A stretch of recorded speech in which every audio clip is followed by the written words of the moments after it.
Welcome to West Texas Droning. I don't need no stinking pilot.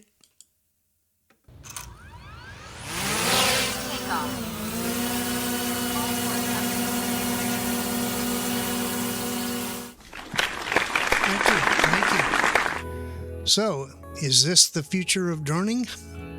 You don't need an actual drone pilot, just a nerd who can program a Waypoint mission and then press go. Hi everybody. Here's another episode about pre-planning Waypoint missions at home, then on your controller, then taking them out and executing them on site. I'm going to show you how I do the Waypoint program here at the house, and then we'll go out to the site and I'll run it. So here's what I use to do this process. You can see my RC2 controller with an USB-C mouse plugged into it. And you actually get a mouse pointer, and it works really well. It's really accurate and a lot easier to use than your big fat finger. My mouse is easy to use to select waypoints, and I also use a web-based service called OnX Hunt, and you see that on the big screen. OnX is used by all kinds of outdoorsmen. It gives satellite images that let you determine your location, ground elevation, distances, who owns the land. It's a very useful tool. And here I can set waypoints I want to use and my home point, and determine the distances of the waypoints from the home point to ensure that I don't exceed my visual line of sight limits that I set in my controller. As you can see, all you have to do is click any point on the map, and the app displays the point's altitude, MSL. Pretty handy. Now here's my video on the process. First, you start up your controller. You don't need your drone, so don't turn your drone on. You're still going to go collect aircraft and then the camera view. And then you're going to get the map and no camera. So what I did here is I accelerated things. I went out to where I was going to do this process. I went ahead and selected satellite view on the layers. And then I expanded the area where I wanted to fly the mission. And I started setting up the waypoints. Open a waypoint flight plan. I determined where I wanted to set a waypoint. So I'll pick one right there. And then we'll go in and set up the waypoints. First thing I wanted to do is make sure that I started the recording of the camera. I wanted to change my altitude to a little bit lower altitude so I get a better picture of the ground. Set your global speed, and I wanted about 10 miles an hour for this flight. Close enough. Then we're going to set another waypoint.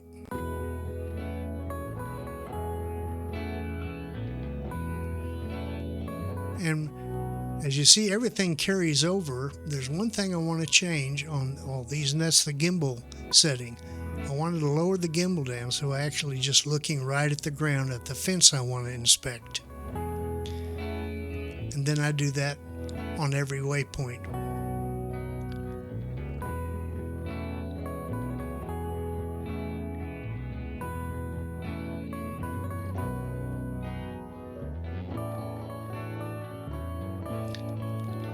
It's better if you spread this out to get a little bit more accurate selection on your waypoints there.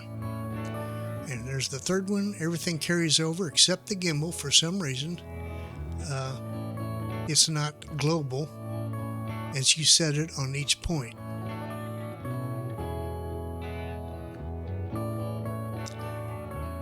Now you can also use your mouse pointer to click on a waypoint and move it a little bit if you need to.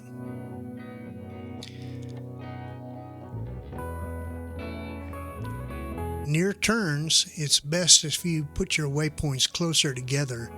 You won't get that bending turn as you see that's displayed up there between 3 and 4.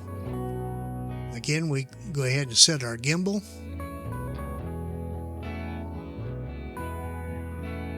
Select another waypoint. Again, to set the gimbal. Everything else is carried over. We're going to move it up a little bit, select another waypoint.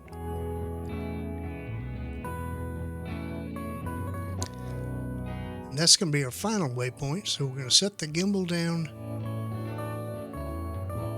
And then after that, the default is to return to home. Now let's save this waypoint program or mission. And there it is in the history.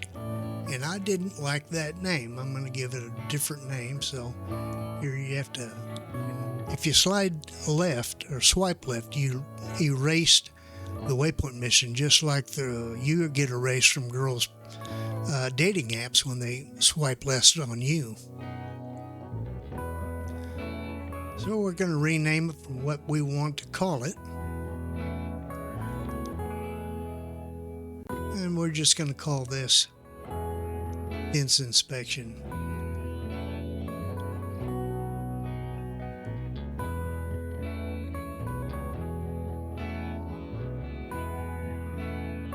Now we've got it named, we'll hit save.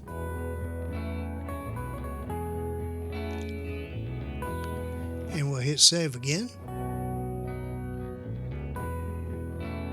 And it says there that it has been saved. Now we're going to go ahead and back out of here.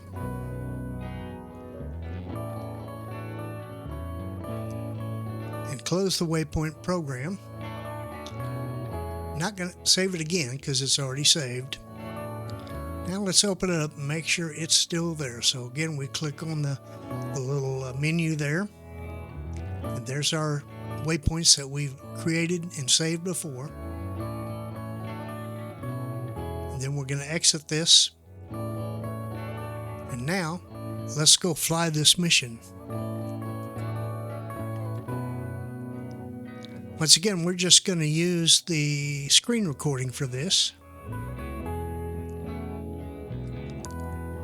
And off we go. We're going to go up to our 21 feet, which is recommended by DJI, so we can get a good return to home accuracy. Get up, we'll get it stabilized, and when everything looks good, we'll hit go and just let the drone take over and fly the mission.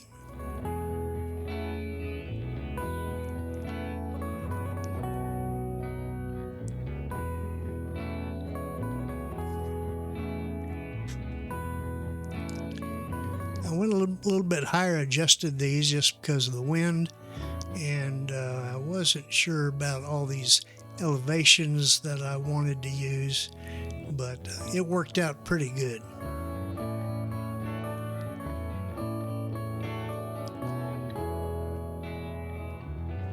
The wind was a concern.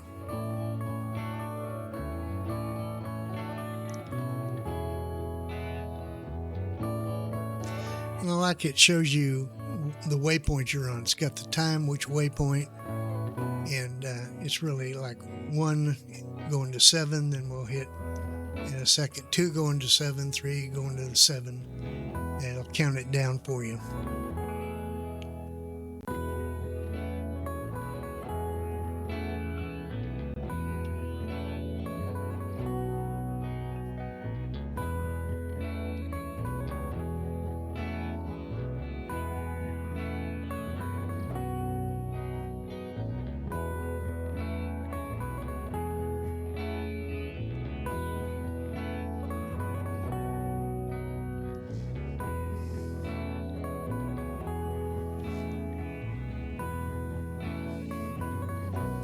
Here we're getting to the corner, and you can see that little swerve out to the left we make to make that right turn. And they tell me the more waypoints you have, the smoother and less of that activity you have. It goes from point to point much better with more waypoints.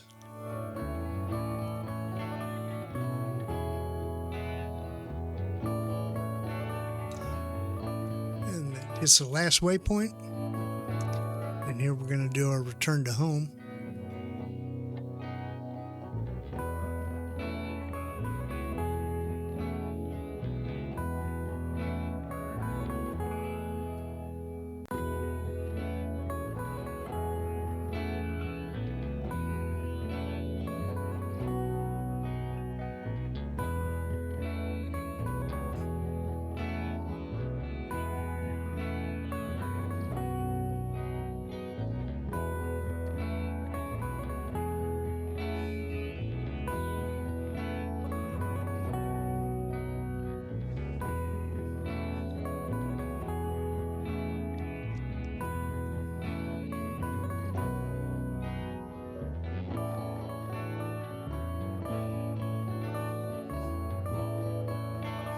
And here's our return to home landing.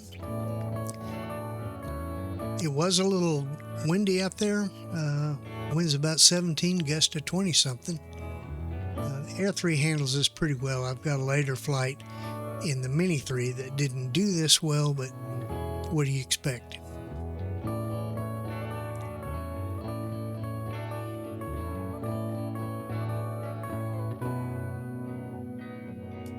So there you go.